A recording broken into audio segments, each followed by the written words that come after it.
Hello everybody. आप सभी का मेरे चैनल फिजिक्स की क्लास में स्वागत है।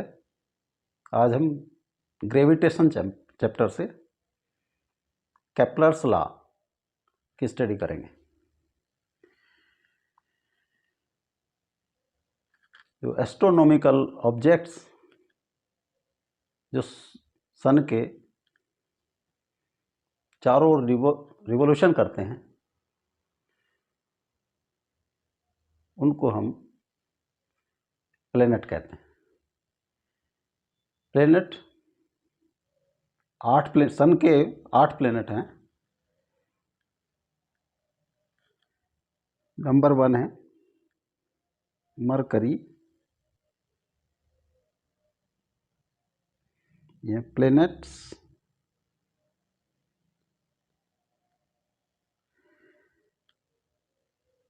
वीनस,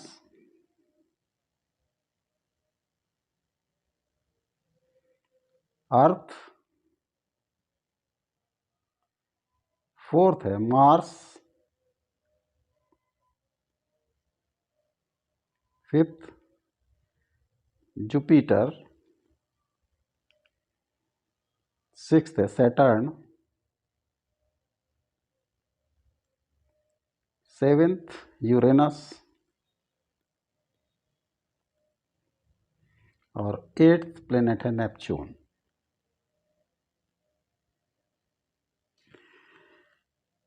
सबसे नियरेस्ट जो सन के है वो मरकरी है और सबसे दूर है नेपच्यून। ये जो प्लेनेट्स लिखे हैं ये नियरेस्ट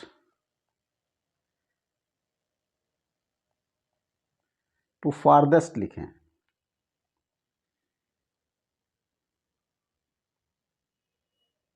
तो सबसे नियरेस्ट प्लेनेट है मरकरी, फिर वीनस, अर्थ 3rd नंबर पे है, फिर Mars, Jupiter, Saturn, Uranus and Neptune. जो अर्थ की एवरेज डिस्टेंस है, average distance of earth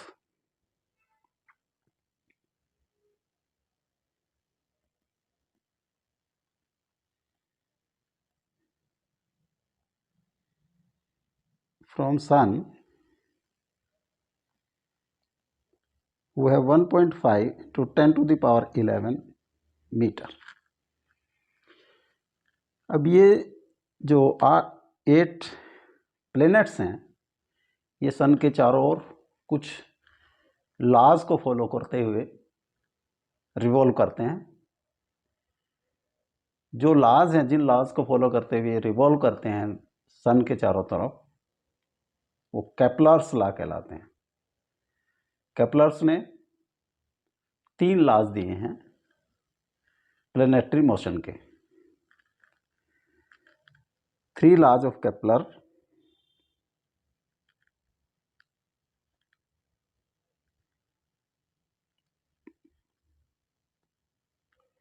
Kepler's 3 laws.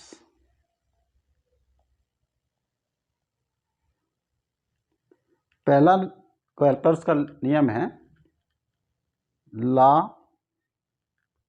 Of orbit.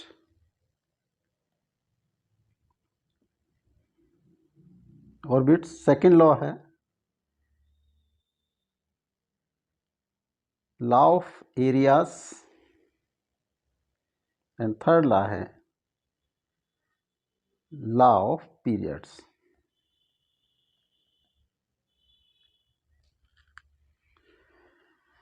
जो केप्लर्स फर्स्ट लॉ है, Kepler's first law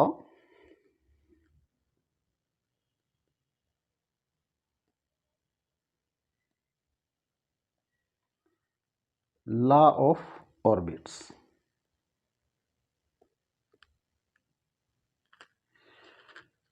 According to the law of orbits, every planets revolve around the sun in an elliptical orbit, and sun situated one of the faces of this orbit. जो planets हैं वो सन के चारों तरफ elliptical orbit में, certain elliptical orbit में revolve करता है और सन उसकी जो है इलिप्स की जो इलिप्टिकल ऑर्बिट है उसकी एक फोसी जो फोकस होता है उस पर सिचुएटेड होता है।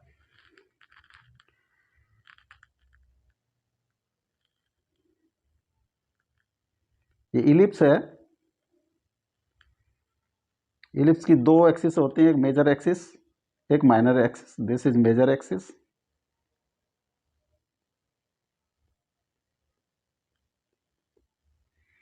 and this is minor axis.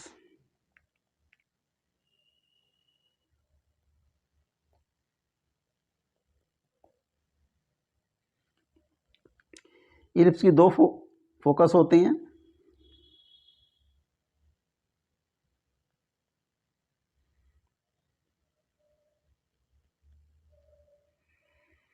इसका ये ए पॉइंट, ये बी पॉइंट, ये मान लिया सी है और ये डी है।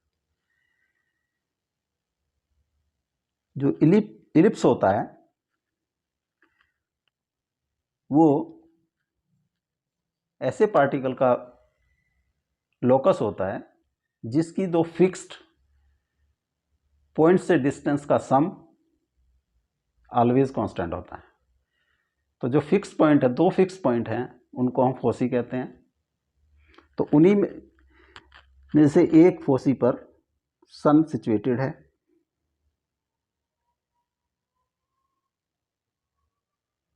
यहाँ पे सन है, मान लिया इधर इस वाली फोसी पे।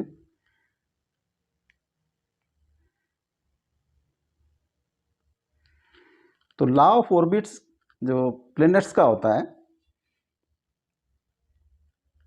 उसके अनुसार जो प्लैनेट, जो प्रत्येक प्लैनेट एक और इलिप्टिकल ऑर्बिट में रिवॉल्व करता है और सन उसके जो दो फोसी होते हैं उसके किसी एक फोसी पर सिचुएटेड होता है। मान लिया सन लेफ्ट साइड F1 फोसी पर सिचुएटेड है और इसकी ये AB मेजर एक्सिस है और CD माइनर एक्सिस है। ये है लॉ ऑफ ऑर्बिट। जो हमारे 8 जो हैं प्लैनेट्स हैं वो अलग अलग और इलिप्टिकल ऑर्बिट में सन के चारों तरफ रिवॉल्व करते हैं। सेकंड लॉ है केपलर्स सेकंड लॉ।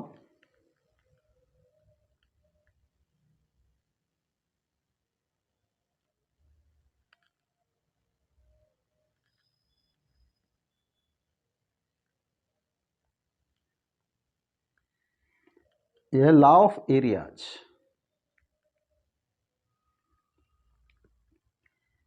जो इलिप्टिकल ऑर्बिट है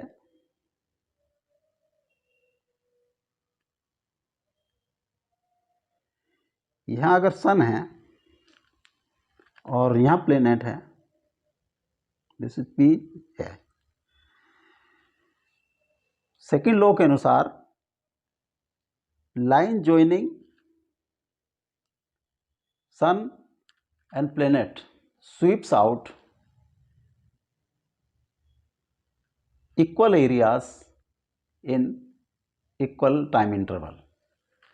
ये जो लाइन ज्वाइनिंग है, अगर हम इसको लाइन ज्वाइन कर दें, जो सेकंड लॉ कहता है उसके अनुसार अगर हम सन से इसकी लाइन ज्वाइन कर दें तो अगर ये किसी पर्टिकुलर डेल्टा टी टाइम में,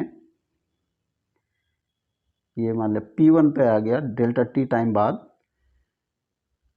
delta T, time interval delta T है।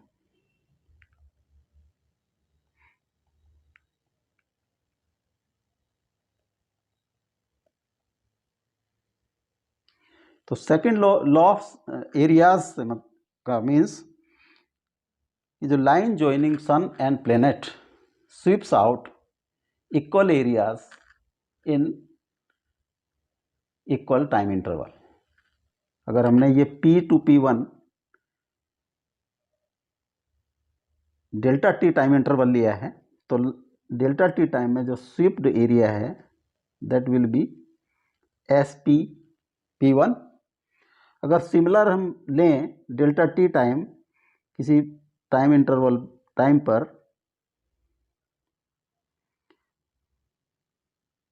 मान लिया ये जो है हमारा Q1 Q1 delta T time पर ये Q1 distance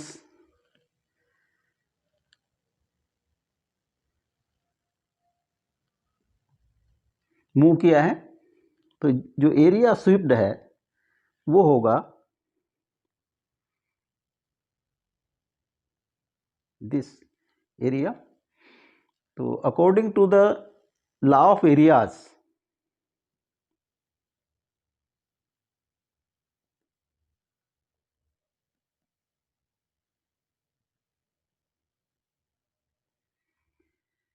area swept in delta T time initially था P1, area SP1 will be equal to S area SQ1। अगर टाइम इंटरवल हमारा सेम है तो area Swift will be the same.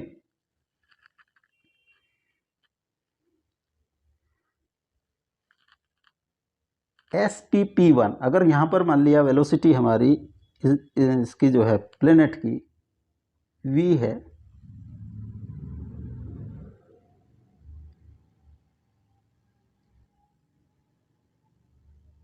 v vector है, ये मान लिया r है,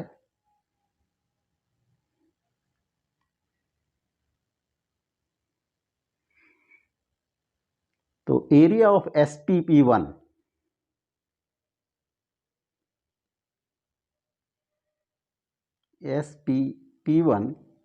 विल बी जो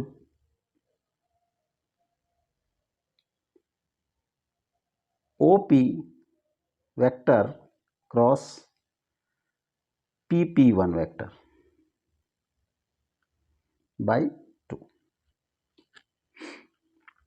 OPP वेक्टर है हमारा R वेक्टर इंटू ये है V vector into delta T, V delta T upon 2, ये area delta A, R vector into V vector by 2 delta A upon delta T. ये होता है aerial velocity. Areal velocity is delta V।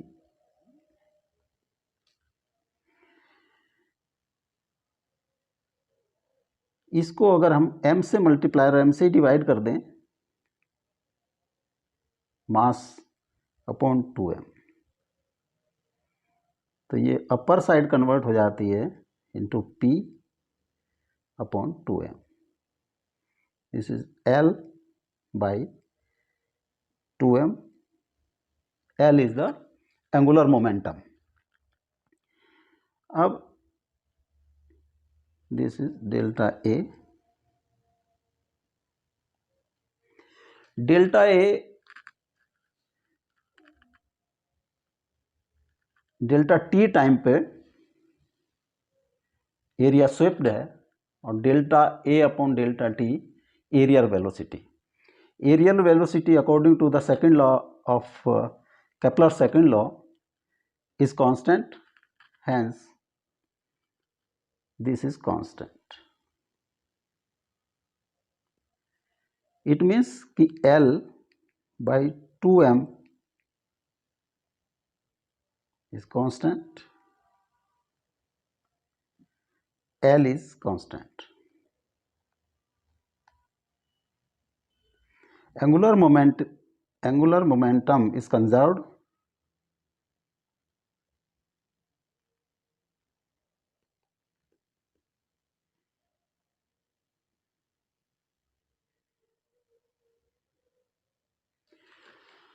तो जो planet motion करते हैं उसमें angular momentum इस कंजर्व्ड होता है। मान लिया ये हम प्लेनेट लें,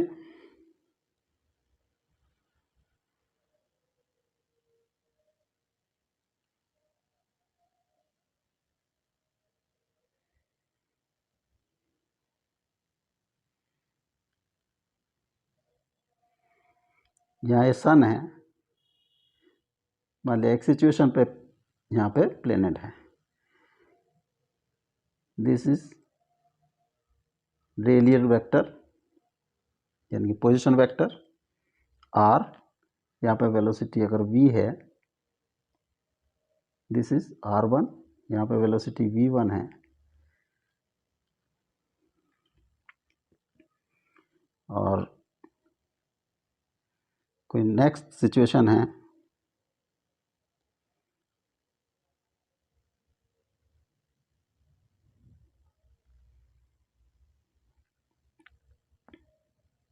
ये p, ये p1 सिचुएशन है, p2 है, यहाँ पे वेलोसिटी हमारी v2 है और ये r2 है। तो angular momentum at p1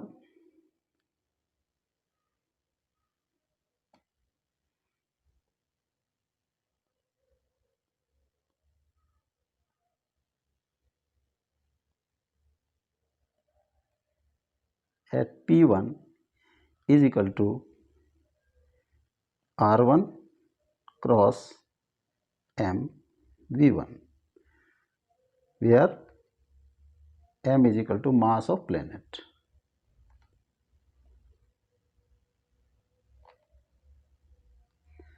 r vector and v1 vector are at 90 degree, so this will come m v1 r1. Similarly,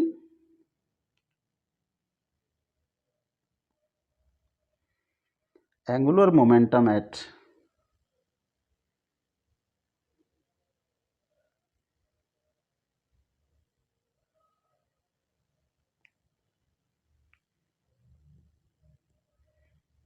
p2 वो होगा m v2 r2.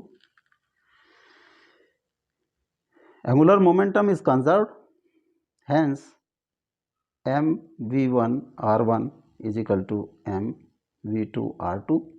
m से m क्रॉस हो गया, v1 r1 is equal to v2 r2, और we can say v into r is equal to is constant, या v is inversely proportional to 1 upon r. It means कि जो distance होगी सन से, जब वो नियरेस्ट होगा तो उसकी स्पीड ज़्यादा होगी प्लेनेट की, और जब सन से दूर होगा तो स्पीड उसकी कम होगी. तो nearest point to the sun is this A और farthest point is this B. इस नियरेस्ट पॉइंट को, जो नियरेस्ट पॉइंट होता है, नियरेस्ट पॉइंट या नियरेस्ट सिचुएशन ऑफ प्लेनेट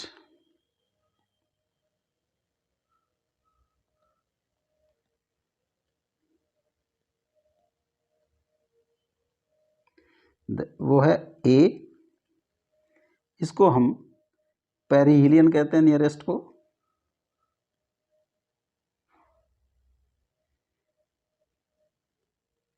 और पेरिजी. फारदेस्ट पॉइंट है, फारदेस्ट सिचुएशन है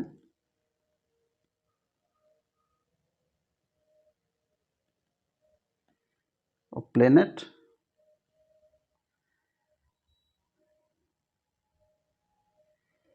वो है बी. इसको हम एपहीलियन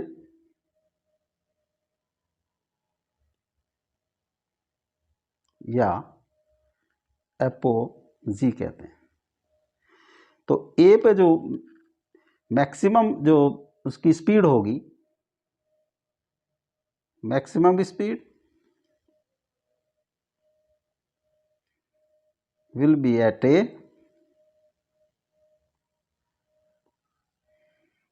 and minimum speed will be at b.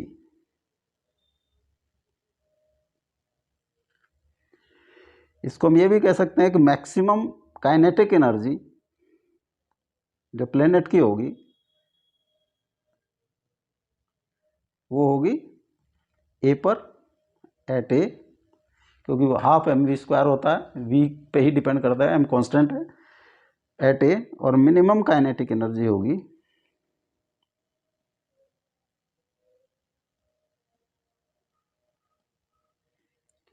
वो होगी एट पॉइंट बी। अब केपलर्स थर्ड लॉ,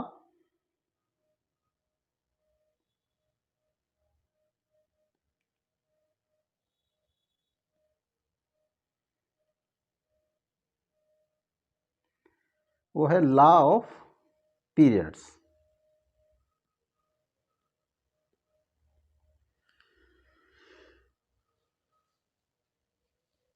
प्लेनेट एक राउंड लेने में अपनी जो इलिप्टिकल ऑर्बिट है उसमें जितना समय लेता है उसको हम उसका टाइम पीरियड कहते हैं। तो जो टाइम पीरियड प्लेनेट्स के टाइम पीरियड का स्क्वायर वो डायरेक्टली प्रोपोर्शनल होता है उसकी semi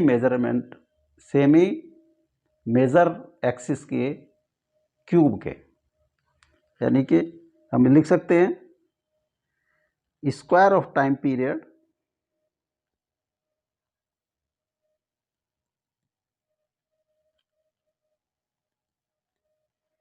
t of a planet is directly proportional to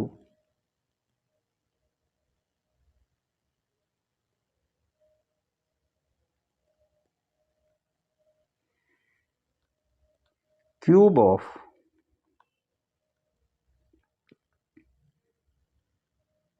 its semi cube of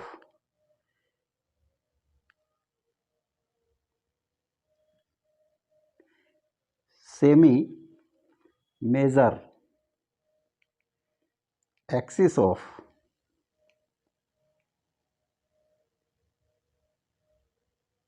its elliptical orbit।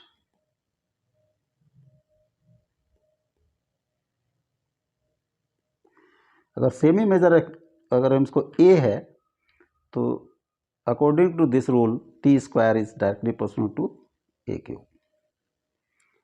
अगर ये हमारा प्लेनेट का ऑर्बिट है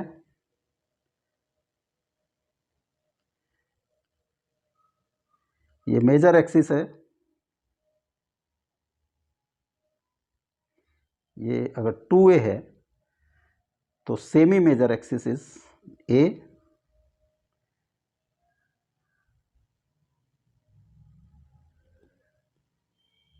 और टाइम पीरियड जो है टी जो इसका एक राउंड लेने में जो समय लगता है वो जो है इसके डायरेक्टली प्रोपोर्शनल टू होगा क्यूब के, इसका स्क्वायर क्यूब के डायरेक्टली प्रोपोर्शनल होगा। इट मीन्स जो प्लेनेट नियरेस्ट हैं उनका टाइम पीरियड कम होगा, वो कम समय में एक राउंड ले लेंगे, और जो प्लेनेट दूर हैं वो अधिक समय लेंगे। जैसे मरकरी नियरेस्ट है तो मरकरी का टाइम पीरियड कम होगा, और सबसे दूर है नेपच्यून का टाइम पीरियड सबसे अधिक होगा। अर्थ थर्ड नंबर पे है, अर्थ का टाइम पीरियड एक वर्ष होता है, एक साल में एक राउंड लेती है, और अर्थ की जो एवरेज सेमी मेजर एक्सिस की लेंथ होती है वो 1.5 इंटू 10⁻11 होती है, 11 मीटर होती है। इस तरह से these are the three laws of Kepler's, जिनको हम फिर से रिपीट कर सकते हैं कि Kepler's three laws. Kepler's law, first law है law of orbit. Law of orbit, every planet revolve in an elliptical orbit of around the sun, in which sun is situated at one of its foci. Second law, law of areas.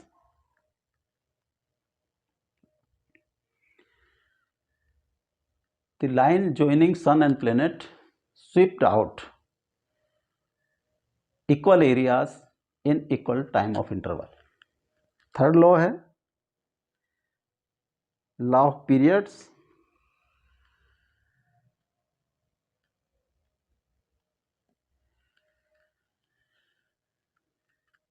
The time period, the square of time period of a planet revolving around the sun is directly proportional to the cube of semi-major axis of its elliptical orbit. So these are the three laws for planetary motion.